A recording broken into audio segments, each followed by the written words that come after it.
మొదటిగా male infertility, మగవాళ్ళలో ఉన్న fertility issues వల్ల ప్రెగ్నెన్సీ రాకపోవడం 100 మంది కపుల్స్లో ఆల్మోస్ట్ 60 మందిలో ఉండే ప్రాబ్లమే.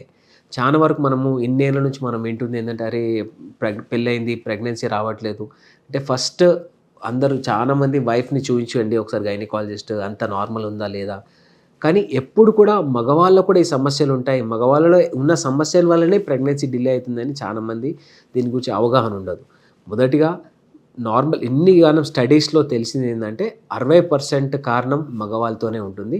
సో మీరు చేసుకోవాల్సిన మొదటి టెస్ట్ ఏంటి? మొదటిగా అన్నిటికంటే వీర్య విశ్లేషణ టెస్ట్ ఆర్ సెమెన్ అనాలిసిస్.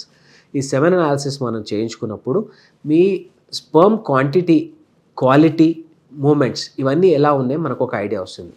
నార్మల్గా వరల్డ్ హెల్త్ ఆర్గనైజేషన్ గైడ్లైన్స్ ప్రకారం మనకి 16 మిలియన్ అంటే 16 మిలియన్ కంటే ఎక్కువ స్పర్మ్ ఉంటే అది నార్మల్. దానికంటే తక్కువగా ఉంటే న్యాచురల్గా ప్రెగ్నెంట్ అవ్వడానికి కొద్దిగా టైం పట్టే ఛాన్సెస్ ఉంటాయి.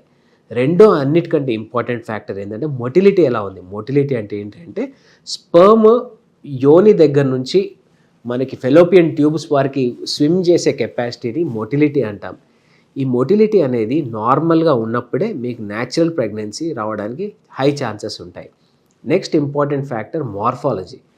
ఈ మార్ఫాలజీ అంటే ఏంటి అంటే స్పర్మ్ స్ట్రక్చర్ ఎలా ఉంది అంటే, నార్మల్గా మనము స్పర్మ్ సెల్స్ని కౌంట్ చేసినప్పుడు 100 సెల్స్ని కౌంట్ చేసినప్పుడు 4 కణాలు నార్మల్గా ఉండాలి. 4 కణాల కంటే తక్కువగా ఉంటే దాంట్లో ప్రాబ్లం ఉన్నట్టుగా మనం చెప్పవచ్చు.